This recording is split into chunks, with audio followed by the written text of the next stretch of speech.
America ಅಧ್ಯಕ್ಷ Donald Trump China ಪ್ರವಾಸ ಕೈಗೊಳ್ಳಲಿದ್ದಾರೆ. ಈ ಮಧ್ಯೆ ಚೀನಾ ಪ್ರವಾಸದ ಬಗ್ಗೆ ಟ್ರಂಪ್ ಸುದ್ದಿಗಾರರ ಪ್ರಶ್ನೆಗೆ ಉತ್ತರ ಕೊಟ್ಟರು. ಚೀನಾ ಅಧ್ಯಕ್ಷ ಕ್ಸಿ ಜಿನ್ಪಿಂಗ್ ಯುದ್ಧವನ್ನು ನಿಲ್ಲಿಸಲು ಮುಂದಾಗಿದ್ದಾರೆ. ಅಮೆರಿಕ ಹಾಗೂ ಇರಾನ್ ಯುದ್ಧವನ್ನು ಕೊನೆಗಾಣಿಸಲು ಚೀನಾ ಹೆಣಗಾಡ್ತಿದೆ. ಚೀನಾ ಅಮೆರಿಕ ಜೊತೆ ಉತ್ತಮ ಬಾಂಧವ್ಯ ಹೊಂದಿದೆ. ಕ್ಸಿ ಜಿನ್ಪಿಂಗ್ ದೂರದೃಷ್ಟಿಯ ನಾಯಕ ಅಂತ ಹೇಳಿದ್ದಾರೆ. ಹಾರ್ಮುಜ್ ಜಲಸಂಧಿ ಮೂಲಕ ನಿನ್ನೆ 34 ಹಡಗುಗಳು ಹಾದು ಹೋಗಿವೆ ಅಂತ ಅಮೆರಿಕ ಅಧ್ಯಕ್ಷ ಟ್ರಂಪ್ ಪೋಸ್ಟ್ ಅನ್ನು ಹಾಕಿದ್ದಾರೆ. ಟ್ರೂತ್ನಲ್ಲಿ ಈ ಬಗ್ಗೆ ಬರೆದುಕೊಂಡಿರುವಂತಹ ಟ್ರಂಪ್, ಯುದ್ಧ ಆರಂಭವಾದ ಬಳಿಕ ಇರಾನ್ ಹಾರ್ಮುಜ್ ಜಲಸಂಧಿ ಕ್ಲೋಸ್ ಮಾಡಿತ್ತು. ಹಾರ್ಮುಜ್ ಜಲಸಂಧಿ ಕ್ಲೋಸ್ ಆದ ಬಳಿಕ ಹಾರ್ಮುಜ್ ಮೂಲಕ ಅತಿ ಹೆಚ್ಚು ಹಡಗುಗಳು ನಿನ್ನೆಯೇ ಸಾಗಿದೆ ಅಂತ ಹೇಳಿದ್ದಾರೆ. ಇರಾನ್ ನೌಕಾಪಡೆಯು ಸಂಪೂರ್ಣವಾಗಿ ನಾಶವಾಗಿ ಹೋಗಿದೆ ಅಂತ ಅಮೆರಿಕ ಅಧ್ಯಕ್ಷ ಟ್ರಂಪ್ ಹೇಳಿದ್ದಾರೆ. ಈ ಬಗ್ಗೆ ಟ್ರೂತ್ನಲ್ಲಿ ಟ್ರಂಪ್ ಪೋಸ್ಟ್ ಮಾಡಿದ್ದು, ನಾವು ಇರಾನ್ನ ಹಡಗುಗಳ ಮೇಲೆ ದಾಳಿ ಮಾಡಿಲ್ಲ, ನಾವು ಕೇವಲ ಮಾದಕ ದ್ರವ್ಯ ವ್ಯಾಪಾರಿಗಳ ವಿರುದ್ಧ ಸಮರ ಸಾರಿದ್ದೇವೆ. ನಮ್ಮ ಹತ್ತಿರಕ್ಕೆ ಯಾವುದೇ ಹಡಗು ಬಂದರೂ ನಾವು ಸುಮ್ಮನಿರಲ್ಲ. ಇನ್ನು ಸಮುದ್ರದ ಆಳದಲ್ಲೂ ಅಮೆರಿಕ ಕಾವಲು ಕಾಯ್ತಾ ಇದೆ ಅಂತ ಟ್ರಂಪ್ ಹೇಳಿದ್ದಾರೆ.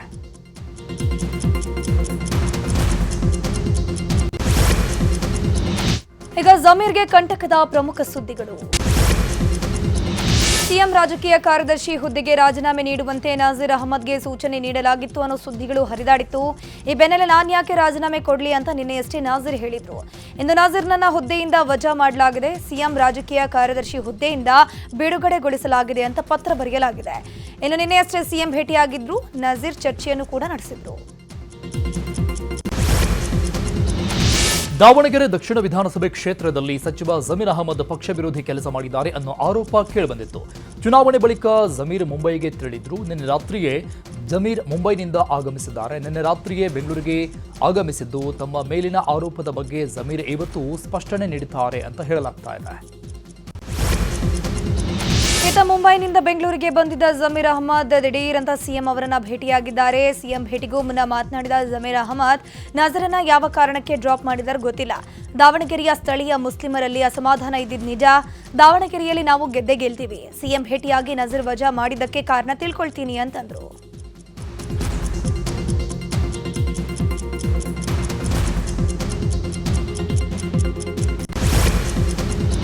ಈಗ ರಾಜಕೀಯ ಪ್ರಮುಖ ಸುದ್ದಿ ನೋಡೋಣ. ಸಚಿವ ಸ್ಥಾನದ ಲಾಭಿ ವಿಚಾರವಾಗಿ ದೆಹಲಿಗೆ ತೆರಳಿದ್ದ ಕೆಲವು ಶಾಸಕರು ಬೆಂಗಳೂರಿಗೆ ವಾಪಸ್ಸಾಗಿದ್ದಾರೆ. ಕಾಂಗ್ರೆಸ್ ವರಿಷ್ಠ ಮಲ್ಲಿಕಾರ್ಜುನ ಖರ್ಗೆ ಅವರನ್ನ ಭೇಟಿಯಾದ ಶಾಸಕರಾದ ಕೃಷ್ಣಮೂರ್ತಿ, ಸುಬ್ಬಾರೆಡ್ಡಿ ಹಾಗೂ ನಾರಾಯಣ ಸ್ವಾಮಿ ಬೆಂಗಳೂರಿಗೆ ಬಂದಿದ್ದಾರೆ. ಇಂದು ಅಂಬೇಡ್ಕರ್ ಜಯಂತಿ ಹಿನ್ನೆಲೆಯಲ್ಲಿ ಕಾರ್ಯಕ್ರಮದಲ್ಲಿ ಭಾಗಿಯಾಗಲು ಶಾಸಕರು ಬಂದಿದ್ದಾರೆ. ಇನ್ನುಳಿದಂತೆ ಅಶೋಕ್ ಪಠಣ್, ಟಿಬಿ ಜಯಚಂದ್ರ ಸೇರಿದಂತೆ 15 ಮಂದಿ ಶಾಸಕರು ದೆಹಲಿಯಲ್ಲೇ ಠಿಕಾಣಿ ಹೂಡಿದ್ದು ನಾಳೆ ಕೆಸಿ ವೇಣುಗೋಪಾಲ್, ಸುರ್ಜೇವಾಲಾರನ್ನ ಭೇಟಿಯಾಗುವ ಸಾಧ್ಯತೆ ಇದೆ.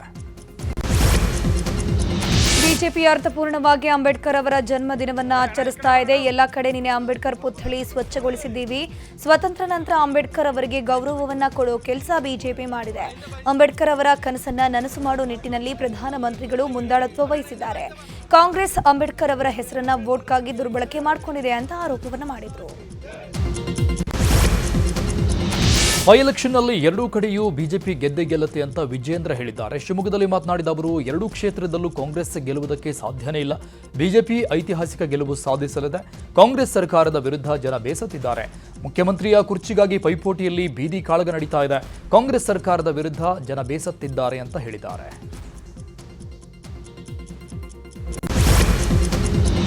ನಾಳೆ ಆದಿಚುಂಚನಗಿರಿಗೆ ಪ್ರಧಾನಿ ನರೇಂದ್ರ ಮೋದಿ ಆಗಮಿಸ್ತಾ ಇದ್ದಾರೆ. ಮೋದಿ ಆಗಮನದ ಹಿನ್ನೆಲೆಯಲ್ಲಿ ಫ್ಲೆಕ್ಸ್ಗಳು ರಾರಾಜಿಸ್ತಾ ಇದೆ. ಆದಿಚುಂಚನಗಿರಿಗೆ ಸಂಪರ್ಕಿಸುವ ರಸ್ತೆಗಳು ಫ್ಲೆಕ್ಸ್ಗಳಿಂದ ತುಂಬಿದೆ. ಪ್ರಧಾನಿ ಮೋದಿಗೆ ಸ್ವಾಗತ ಕೋರಿ ಫ್ಲೆಕ್ಸ್ ಅಳವಡಿಸಲಾಗಿದೆ. ಜೆಡಿಎಸ್, ಬಿಜೆಪಿ ಹಾಗೂ ಒಕ್ಕಲಿಗ ಮುಖಂಡರು ಫ್ಲೆಕ್ಸ್ ಅಳವಡಿಸಿದ್ದಾರೆ. ಮೋದಿ ಆಗಮನ ಹಿನ್ನೆಲೆಯಲ್ಲಿ ಆದಿಚುಂಚನಗಿರಿಯಲ್ಲಿ ಸಂಭ್ರಮ ಮನೆ ಮಾಡಿದೆ. ಡಾಕ್ಟರ್ ಬಿಆರ್ ಅಂಬೇಡ್ಕರ್ ಜಯಂತಿ ಹಿನ್ನೆಲೆಯಲ್ಲಿ ದಲಿತರ ಮನೆಯಲ್ಲಿ ಶಾಸಕ ಎ ಮಂಜು ವಾಸ್ತವ್ಯ ಹೂಡಿದ್ದಾರೆ. ಹಾಸನದ ಅಬ್ಬೂರು ಮಾಚಗೋಡನಹಳ್ಳಿಯಲ್ಲಿ ಲಕ್ಷ್ಮಮ್ಮ ಅನ್ನೋರ ಮನೆಯಲ್ಲಿ ಶಾಸಕ ಎ ಮಂಜು ವಾಸ್ತವ್ಯ ಹೂಡಿದ್ದು ಮನೆಯಲ್ಲಿ ತಯಾರಿಸಿದ್ದ ಅಡುಗೆಯನ್ನ ಲಕ್ಷ್ಮಮ್ಮ ಬಡಿಸಿದ್ದು ಮುದ್ದೆ ಸೊಪ್ಸಾರು ಊಟ ಮಾಡಿದ್ದಾರೆ. ಇನ್ನು ಶಾಸಕರ ಜೊತೆಗೆ ಕುಳಿತು ಅರಕಲಗೂಡು ತಹಶೀಲ್ದಾರ್ ಸೌಮ್ಯ ಕೂಡ ಊಟ ಮಾಡಿದ್ದಾರೆ. ಬಿಎಂಟಿಸಿ ಎಲೆಕ್ಟ್ರಿಕ್ ಬಸ್ ಅಪಘಾತ ಆಗಿದೆ. ವ್ಯಾನ್ಗೆ ಡಿಕ್ಕಿ ಹೊಡೆದ ಪರಿಣಾಮ ವ್ಯಾನ್ ಚಾಲಕನಿಗೆ ಗಂಭೀರ ಗಾಯ ಆಗಿದೆ. ಸೌತ್ ಎಂಡ್ ಸರ್ಕಲ್ ಹತ್ತಿರದ ಯಡಿಯೂರು ಸಿಗ್ನಲ್ ಬಳಿ ಘಟನೆ ನಡೆದಿದೆ. ಆಕ್ಸಿಡೆಂಟ್ನಿಂದಾಗಿ ಬಸ್ ಹಾಗೂ ವ್ಯಾನ್ ಮುಂಭಾಗಕ್ಕೆ ಹಾನಿಯಾಗಿದೆ. ಸೌತ್ ಎಂಡ್ ಕಡೆಯಿಂದ ಎನ್ಆರ್ ಕಾಲೋನಿ ಕಡೆ ಹೋಗ್ತಾ ಇದ್ದ ಬಸ್ ಬನಶಂಕರಿ ಕಡೆಯಿಂದ ಮಾರ್ಕೆಟ್ ಕಡೆ ಹೋಗ್ತಾ ಇದ್ದ ವ್ಯಾನ್ಗೆ ಡಿಕ್ಕಿಯಾಗಿದೆ. ಸ್ಥಳಕ್ಕೆ ಪೊಲೀಸರು ಭೇಟಿ ಕೊಟ್ಟು ಪರಿಶೀಲಿಸಿದ್ದಾರೆ.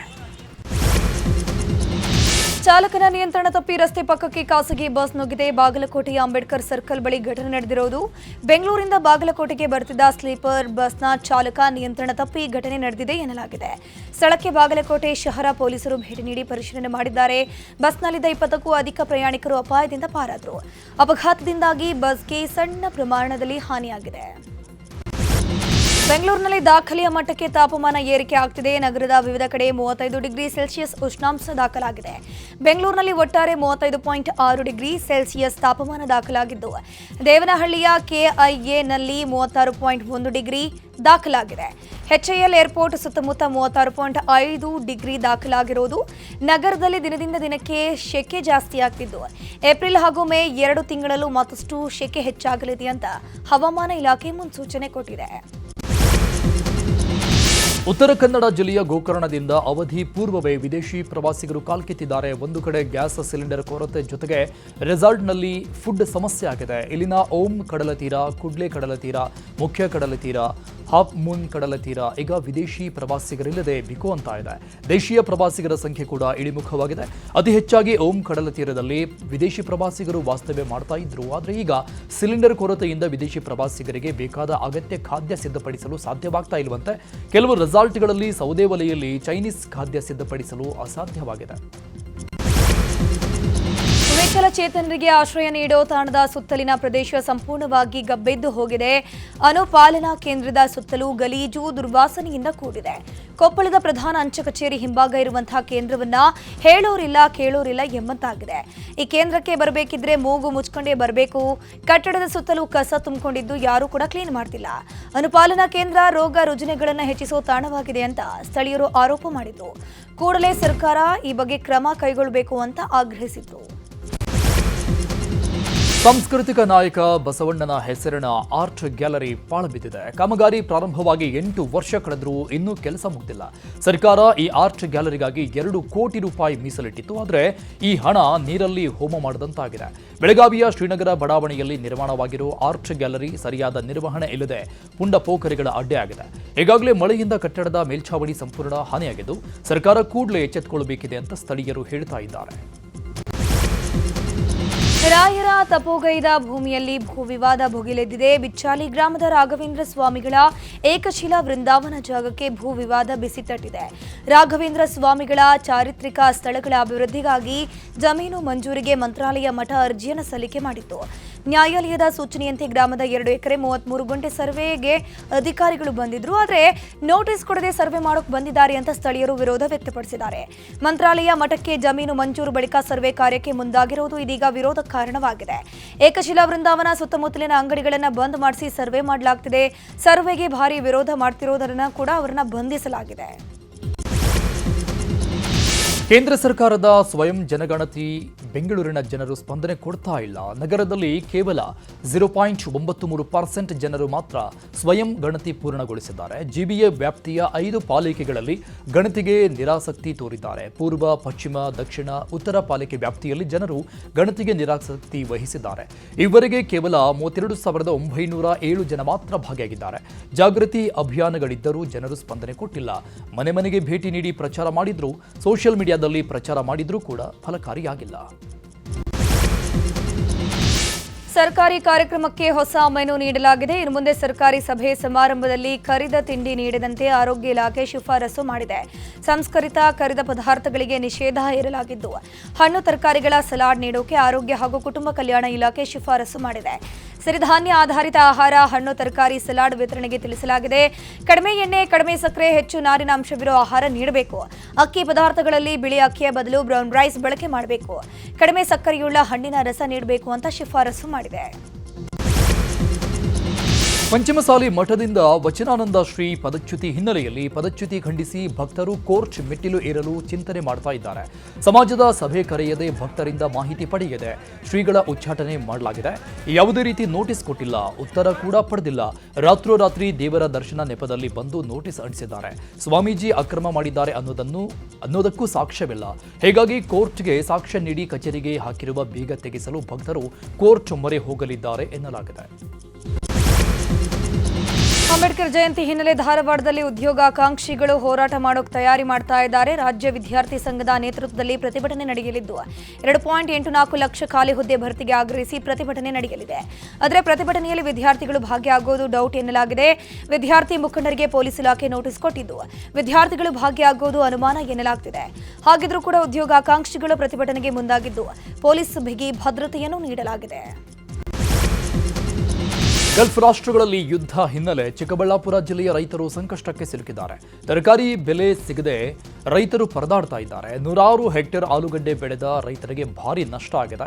ಶಿಡ್ಲಘಟ್ಟ ತಾಲೂಕಿನ ಅಬ್ಲೂಡು ಗ್ರಾಮದ ರೈತ ಕೃಷ್ಣ ಆಲೂಗಡ್ಡೆ ಬೆಳೆದಿದ್ದು ಕೂಲಿ ಕಾರ್ಮಿಕರಿಗೆ ಹಣ ಕೊಡಲು ಆಗದೆ ರೈತ ಪರದಾಡ್ತಾ ಇದ್ದಾರೆ. 800 ರೂಪಾಯಿಗೆ ಮಾರಾಟವಾಗ್ತಾ ಇದ್ದ ಒಂದು ಮೂಟೆ ಆಲೂಗಡ್ಡೆ ಈಗ ಕೇವಲ 300 ರೂಪಾಯಿಗೆ ಮಾರಾಟ ಆಗ್ತಾ ಇದೆ. ಹೋಟೆಲ್ಗಳಲ್ಲಿ ಗ್ಯಾಸ್ ಕೊರತೆಯಿಂದಾಗಿ ಫಾಸ್ಟ್ ಫುಡ್ ಅಂಗಡಿಗಳು ಬಂದ್ ಆಗಿವೆ. ಹೀಗಾಗಿ ತರಕಾರಿಗೆ ಬೇಡಿಕೆ ಕುಸಿದಿದೆ.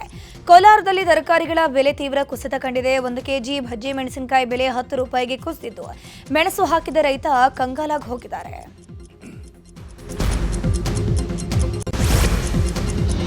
ಸಂವಿಧಾನ ಶಿಲ್ಪಿ ಡಾಕ್ಟರ್ ಬಾಬಾ ಸಾಹೇಬ್ ಅಂಬೇಡ್ಕರ್ ಅವರ 135ನೇ ಜಯಂತಿಯನ್ನು ಕೊಪ್ಪಳದಲ್ಲಿ ಅದ್ದೂರಿಯಾಗಿ ಆಚರಿಸಲಾಯಿತು. ಸ್ಮಾರಕ ಉದ್ಯಾನವನದಲ್ಲಿ ಅಂಬೇಡ್ಕರ್ ಅವರ ಪ್ರತಿಮೆ ಮಾಲಾರ್ಪಣೆ ಮಾಡಲಾಯಿತು. ನಂತರ ನಗರದ ಅಂಬೇಡ್ಕರ್ ವೃತ್ತದಿಂದ ಸಾಹಿತ್ಯ ಮೆರವಣಿಗೆ ನಡೆಸಲಾಯಿತು. ಇದೇ ವೇಳೆ ಕೊಪ್ಪಳ ಜಿಲ್ಲಾಡಳಿತ ಭವನದ ಮುಂದೆ ಸಂವಿಧಾನ ಪೀಠಿಕೆಯನ್ನು ಅನಾವರಣಗೊಳಿಸಲಾಯಿತು. ಈ ಸಂದರ್ಭದಲ್ಲಿ ಸಂಸದ ರಾಜಶೇಖರ್ ಹಿಟ್ನಾಳ್, ಜಿಲ್ಲಾಧಿಕಾರಿ ಡಾಕ್ಟರ್ ಸುರೇಶ್ ಇಟ್ನಾಳ್ ಇದ್ದರು.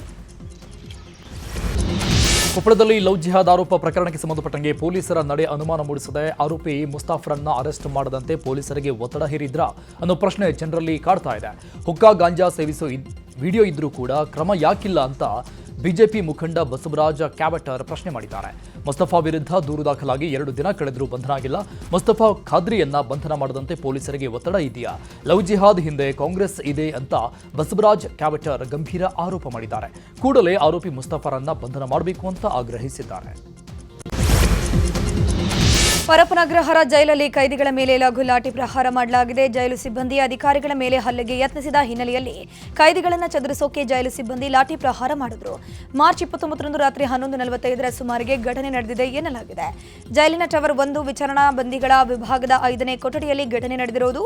ಕಾರಾಗೃಹ ಇಲಾಖೆ ಡಿಜಿಪಿ ಅಲೋಕ್ ಕುಮಾರ್ ಮೊಬೈಲ್ ಪೂರೈಸಿದ್ದಾರೆ ಅಂತ ಕೈದಿಗಳು ಆರೋಪಿಸಿದ್ರು. ಇದರ ಬೆನ್ನಲ್ಲೇ ಪರಿಶೀಲನೆಗೆ ಪೊಲೀಸರು ಮುಂದಾಗಿದ್ರು. ಈ ವೇಳೆ ಜೈಲಾಧಿಕಾರಿಗಳ ಮೇಲೆಯೇ ಹಲ್ಲೆಗೆ ಕೈದಿಗಳು ಮುಂದಾಗಿದ್ರು. ಈ ಸಂದರ್ಭದಲ್ಲಿ ಲಘು ಲಾಠಿ ಪ್ರಹಾರ ನಡೆಸಲಾಗಿದೆ. 5 ಕೈದಿಗಳ ಮೇಲೆ ಕೇಸ್ ಕೂಡ ದಾಖಲಾಗಿದೆ. ಗ್ರಾಮೀಣ ಭಾಗದ ವಿದ್ಯಾರ್ಥಿಗಳನ್ನು ಟಾರ್ಗೆಟ್ ಮಾಡಿ ಖದೀಮರು ಈಗ ನಕಲಿ ವೆಬ್ಸೈಟ್ ಮಾಡಿಕೊಂಡು ಸಿಇಟಿ ವಿದ್ಯಾರ್ಥಿಗಳ ಜೀವನದ ಜೊತೆ ಚೆಲ್ಲಾಟ ಮಾಡ್ತಿದ್ದಾರೆ. ನಕಲಿ ಲಿಂಕ್ ಸೃಷ್ಟಿಸಿ ವಿದ್ಯಾರ್ಥಿಗಳ ಖಾಸಗಿ ಮಾಹಿತಿ ಸಂಗ್ರಹಕ್ಕೆ ಗ್ಯಾಂಗ್ ಮುಂದಾಗಿದೆ. ಈ ಬಗ್ಗೆ ಪರೀಕ್ಷಾ ಪ್ರಾಧಿಕಾರ ವಿದ್ಯಾರ್ಥಿಗಳಿಗೆ ಬಿ ಅಲರ್ಟ್ ಅಂತ ಹೇಳಿದೆ. ಏಪ್ರಿಲ್ 22, 23, 24ನೇ ತಾರೀಕು ಸಿಇಟಿ ಎಕ್ಸಾಮ್ ನಡೀತಾ ಇದೆ. ಅಧಿಕೃತ ವೆಬ್ಸೈಟ್ ಅಂತ ಖಾತ್ರಿಪಡಿಸಿಕೊಂಡು ಆ ಬಳಿಕವೇ ಹಾಲ್ ಟಿಕೆಟ್ ಪಡ್ಕೊಳ್ಳಿ ಅಂತ ಪರೀಕ್ಷಾ ಪ್ರಾಧಿಕಾರ ತಿಳಿಸಿದೆ. ಮೈಸೂರಿನ ಲಷ್ಕರ್ ಠಾಣಾ ಪೊಲೀಸರು ಭರ್ಜರಿ ಕಾರ್ಯಾಚರಣೆ ಮಾಡಿದ್ದಾರೆ. ಅಂತಾರಾಜ್ಯ ಮಹಿಳಾ ಆರೋಪಿಗಳು ಸೇರಿದಂತೆ ಒಟ್ಟು 3 ಜನರನ್ನ ಬಂಧಿಸಿ ಸುಮಾರು 16,50,000 ರೂಪಾಯಿ ಬೆಲೆ ಬಾಳುವಂತಹ ಸುಮಾರು 125 ಗ್ರಾಂ ತೂಕದ ಚಿನ್ನದ ಆಭರಣಗಳನ್ನು ಸೀಸ್ ಮಾಡಿದ್ದಾರೆ. ಒಟ್ಟು 3 ಪ್ರಕರಣವನ್ನು ಭೇದಿಸಿರುವಂತಹ ಪೊಲೀಸರು ಅಂತಾರಾಜ್ಯ ಕಳ್ಳರನ್ನ ಅರೆಸ್ಟ್ ಮಾಡಿದ್ದಾರೆ. ಬಂಧಿತರನ್ನ ಪಂಚವರ್ಣಂ ಸುಮದಿ ರಘು ಅಂತ ಗುರುತಿಸಲಾಗಿದೆ. ಸದ್ಯ ಆರೋಪಿಗಳನ್ನ ನ್ಯಾಯಾಂಗ ಬಂಧನಕ್ಕೂ ಒಪ್ಪಿಸಲಾಗಿದೆ. ಇವತ್ತು ದೇಶದಾದ್ಯಂತ ಡಾಕ್ಟರ್ ಬಿಆರ್ ಅಂಬೇಡ್ಕರ್ ಜಯಂತಿಯನ್ನು ಅದ್ದೂರಿಯಾಗಿ ಆಚರಿಸಲಾಗ್ತಾ ಇದೆ. ಈ ಹಿನ್ನೆಲೆಯಲ್ಲಿ ಪ್ರಧಾನಿ ನರೇಂದ್ರ ಮೋದಿ ದೇಶವಾಸಿಗಳಿಗೆ ಶುಭ ಕೋರಿದ್ದಾರೆ. ಎಕ್ಸ್ ಮೂಲಕ ಶುಭ ಕೋರಿದ ಅವರು ಡಾಕ್ಟರ್ ಬಾಬಾ ಸಾಹೇಬ್ ಅಂಬೇಡ್ಕರ್ ವ್ಯಕ್ತಿತ್ವ ಮತ್ತು ಕೃತಿಗಳು ರಾಷ್ಟ್ರ ನಿರ್ಮಾಣಕ್ಕೆ ಸ್ಫೂರ್ತಿಯಾಗಿವೆ ಅಂತ ಹೇಳಿದ್ದಾರೆ. ದೆಹಲಿಯ ಸಂಸತ್ ಆವರಣದಲ್ಲಿ ಅಂಬೇಡ್ಕರ್ ಜಯಂತಿ ಆಚರಣೆ ಮಾಡಲಾಗಿದೆ. ಭಾರತ ರತ್ನ ಡಾಕ್ಟರ್ ಬಿಆರ್ ಅಂಬೇಡ್ಕರ್ ಪುತ್ಥಳಿಗೆ ಪ್ರಧಾನಿ ನರೇಂದ್ರ ಮೋದಿ, ಉಪರಾಷ್ಟ್ರಪತಿ ಸಿಪಿ ರಾಧಾಕೃಷ್ಣನ್ ಪುಷ್ಪ ನಮನ ಸಲ್ಲಿಸಿದರು. ಕಾರ್ಯಕ್ರಮದಲ್ಲಿ ಎಐಸಿಸಿ ಅಧ್ಯಕ್ಷ ಮಲ್ಲಿಕಾರ್ಜುನ ಖರ್ಗೆ ಸೇರಿ ಹಲವು ನಾಯಕರು ಭಾಗಿಯಾಗಿದ್ದರು. ಉತ್ತರ ಪ್ರದೇಶದ ಲಕ್ನೋದಲ್ಲಿ ಸಮಾಜವಾದಿ ಪಕ್ಷದ ವತಿಯಿಂದ ಅಂಬೇಡ್ಕರ್ ಜಯಂತಿ ಆಚರಿಸಲಾಯಿತು. ಅಂಬೇಡ್ಕರ್ ಪುತ್ಥಳಿಗೆ ಪುಷ್ಪಾರ್ಚನೆ ಮಾಡಲಾಯಿತು. ಸಮಾಜವಾದಿ ಪಾರ್ಟಿ ಮುಖ್ಯಸ್ಥ ಅಖಿಲೇಶ್ ಯಾದವ್ ಕೂಡ ಭಾಗಿಯಾಗಿದ್ದರು. ದೇಶದಾದ್ಯಂತ ಡಾಕ್ಟರ್ ಬಿಆರ್ ಅಂಬೇಡ್ಕರ್ ಜಯಂತಿಯನ್ನು ಅದ್ದೂರಿಯಾಗಿ ಆಚರಿಸಲಾಗ್ತಾ ಇದೆ. ಜಮ್ಮು ಕಾಶ್ಮೀರದ ಶ್ರೀನಗರದಲ್ಲಿ ರಾತ್ರಿಯೇ ಬಿಜೆಪಿ ಘಟಕದಿಂದ ಅಂಬೇಡ್ಕರ್ ದಿನಾಚರಣೆ ಮಾಡಲಾಗಿದ್ದು ದೀಪ ಬೆಳಗಿಸಿ ಸಿಹಿ ತಿಂಡಿ ಹಂಚಿ ಸಂಭ್ರಮಿಸಿತು. ತಮಿಳುನಾಡಿನ ವೆಲ್ಲೂರಲ್ಲಿ ಚುನಾವಣಾ ಪ್ರಚಾರ ಜೋರಾಗಿದೆ. ಮುಖ್ಯಮಂತ್ರಿ ಮತ್ತು ಕೊಳತ್ತೂರಿನ ಡಿಎಂಕೆ ಅಭ್ಯರ್ಥಿ ಎಂಕೆ ಸ್ಟಾಲಿನ್ ಪ್ರಚಾರ ಮಾಡುತ್ತಿದ್ದಾರೆ. ಈ ವೇಳೆ ಅಂಗಡಿಯೊಂದರಲ್ಲಿ ಪಕ್ಷದ ಕಾರ್ಯಕರ್ತರೊಂದಿಗೆ ಚಹಾ ಕುಡಿದಿದ್ದಾರೆ. ರಾಜಸ್ಥಾನದ ಅನೂಪ್ ಗರ್ ಬಳಿ ಸ್ಕೂಟರ್ ಶೋರೂಂನಲ್ಲಿ ಬೆಂಕಿ ಕಾಣಿಸಿಕೊಂಡಿದೆ. ಎಲೆಕ್ಟ್ರಿಕ್ ಸ್ಕೂಟರ್ ಶೋರೂಂನಲ್ಲಿ ಬೆಂಕಿ ಕಾಣಿಸಿಕೊಂಡಿದ್ದು ಸ್ಥಳಕ್ಕಾಗಮಿಸಿದ ಅಗ್ನಿಶಾಮಕ ಸಿಬ್ಬಂದಿ ಬೆಂಕಿ ನಂದಿಸಿದ್ದಾರೆ. ಉತ್ತರ ಪ್ರದೇಶದ ಹಾರ್ಡೋಯ್ನ ಆಟೋ ಗ್ಯಾರೇಜ್ನಲ್ಲಿ ರಾತ್ರಿ ಭಾರೀ ಅಗ್ನಿ ಅವಘಡ ಸಂಭವಿಸಿದೆ. ಕೂಡಲೇ ಸ್ಥಳಕ್ಕೆ ಬಂದ ಅಗ್ನಿಶಾಮಕ ಸಿಬ್ಬಂದಿ ಗ್ಯಾರೇಜ್ನ ಗೋಡೆ ಒಡೆದು ಬೆಂಕಿ ನಂದಿಸಿದ್ದಾರೆ. ಗ್ಯಾರೇಜ್ನಲ್ಲಿದ್ದ ಎಲ್ಲ ವಸ್ತುಗಳು ಬೆಂಕಿಗೆ ಆಹುತಿಯಾಗಿದ್ದು ಭಾರೀ ನಷ್ಟವಾಗಿದೆ. ಯಾವುದೇ ಸಾವು ನೋವಿನ ಬಗ್ಗೆ ವರದಿಯಾಗಿಲ್ಲ. ಗುಜರಾತ್ ಸೈಬರ್ ಕ್ರೈಂ ಪೊಲೀಸರು ಭರ್ಜರಿ ಕಾರ್ಯಾಚರಣೆ ನಡೆಸಿದ್ದಾರೆ. ಹಲವರಿಗೆ ಸೇರಿದ 77 ಕೋಟಿ ವಂಚನೆ ಎಸಗಿದ 16 ಜನರನ್ನ ಬಂಧಿಸಿದ್ದಾರೆ. ಸರ್ಕಾರಿ ನೌಕರಿ ಸೇರಿದಂತೆ ಅನೇಕ ಸ್ಕ್ಯಾಮ್ ಮೂಲಕ ಸುಮಾರು 100 ಅಧಿಕ ಜನರಿಗೆ ಗ್ಯಾಂಗ್ ವಂಚಿಸಿತ್ತು ಎನ್ನಲಾಗಿದೆ. ಮುಂಬೈನಲ್ಲಿ ನಡೆದ ಸಂಗೀತ ಕಾರ್ಯಕ್ರಮದಲ್ಲಿ ಭಾಗಿಯಾಗಿದ್ದ 2 ವಿದ್ಯಾರ್ಥಿಗಳು ಸಾವನ್ನಪ್ಪಿದ್ದಾರೆ. ಡ್ರಗ್ಸ್ ಓವರ್ಡೋಸ್ನಿಂದ ಸಾವನ್ನಪ್ಪಿದ್ದಾರೆ ಎನ್ನಲಾಗಿದೆ. ಪ್ರಕರಣ ದಾಖಲಿಸಿಕೊಂಡಿರುವಂತಹ ಗೋರೆಗಾಂವ್ ಪೊಲೀಸರು 5ರನ್ನ ಬಂಧಿಸಿದ್ದಾರೆ. ಈಗ ಕ್ರೀಡಾ ಸುದ್ದಿ ನೋಡೋಣ. ಬೆಂಗಳೂರಿನ ಚಿನ್ನಸ್ವಾಮಿ ಕ್ರೀಡಾಂಗಣದಲ್ಲಿ ಐಪಿಎಲ್ ಪಂದ್ಯಗಳು ನಡೀತಾ ಇರೋದ್ರಿಂದ ಮೆಟ್ರೋ ಸೇವೆಯನ್ನ ವಿಸ್ತರಣೆಗೊಳಿಸಲಾಗಿದೆ. ನಾಳೆ ಆರ್ಸಿಬಿ ಹಾಗೂ ಲಕ್ನೋ ವಿರುದ್ಧದ ಪಂದ್ಯ ಹಾಗೂ ಏಪ್ರಿಲ್ 24ರಂದು ಗುಜರಾತ್ ಟೈಟನ್ಸ್ ಜೊತೆ ಪಂದ್ಯ ಚಿನ್ನಸ್ವಾಮಿ ಕ್ರೀಡಾಂಗಣದಲ್ಲಿ ನಡೆಯಲಿದೆ. ಈ ಹಿನ್ನೆಲೆಯಲ್ಲಿ ನಾಳೆ ಹಾಗೂ ಏಪ್ರಿಲ್ 24ರಂದು ರಾತ್ರಿ 2 ಗಂಟೆಯವರೆಗೂ ಸೇವೆಯನ್ನ ವಿಸ್ತರಣೆ ಮಾಡಲಾಗಿದೆ. ಹೈದರಾಬಾದ್ ತಂಡ ತವರಿನಲ್ಲಿ ರಾಜಸ್ಥಾನದ ವಿರುದ್ಧ ಭರ್ಜರಿ 57 ರನ್ಗಳ ಜಯ ದಾಖಲಿಸಿದೆ. ಮೊದಲು ಬ್ಯಾಟಿಂಗ್ ಮಾಡಿದ ಸನ್ ರೈಸರ್ಸ್ ಹೈದರಾಬಾದ್ ತಂಡ 20 ಓವರ್ಗಳಲ್ಲಿ 6 ವಿಕೆಟ್ ಅನ್ನು ಕಳ್ಕೊಂಡು 216 ರನ್ ಗಳಿಸಿತ್ತು. 217 ರನ್ಗಳ ಬೃಹತ್ ಗುರಿಯನ್ನು ಬೆನ್ನಟ್ಟಿದ್ದಂತಹ ರಾಜಸ್ಥಾನ್ ರಾಯಲ್ಸ್ ಹೀನಾಯವಾಗಿ ಬ್ಯಾಟಿಂಗ್ ಪ್ರದರ್ಶನ ತೋರಿದ್ದು 159 ರನ್ಗಳಿಗೆ ಸರ್ವಪತನ ಕಂಡಿದೆ. ಈ ಬಾರಿ ಐಪಿಎಲ್ನಲ್ಲಿ ಸತತ ಸೋಲುಗಳಿಂದ ಕಂಗೆಟ್ಟು ಅಂಕಪಟ್ಟಿಯಲ್ಲಿ ಕೊನೆ 2 ಸ್ಥಾನಗಳಲ್ಲಿರುವ ಚೆನ್ನೈ ಸೂಪರ್ ಕಿಂಗ್ಸ್ ಹಾಗೂ ಕೋಲ್ಕತಾ ನೈಟ್ ರೈಡರ್ಸ್ ತಂಡಗಳು ಇವತ್ತು ಪರಸ್ಪರ ಮುಖಾಮುಖಿಯಾಗ್ತಾ ಇದ್ದಾವೆ. ಇತ್ತೀಚೆಗೆ ಮಂಗೋಲಿಯಾದಲ್ಲಿ ನಡೆದ ಏಷ್ಯನ್ ಬಾಕ್ಸಿಂಗ್ ಚಾಂಪಿಯನ್ಶಿಪ್ನಲ್ಲಿ ಭಾರತೀಯ ಸೇನಾ ಬಾಕ್ಸರ್ಗಳು 3 ಚಿನ್ನ 2 ಬೆಳ್ಳಿ ಮತ್ತು 3 ಕಂಚಿನ ಪದಕಗಳನ್ನು ತಮ್ಮದಾಗಿಸಿಕೊಂಡಿದ್ದಾರೆ.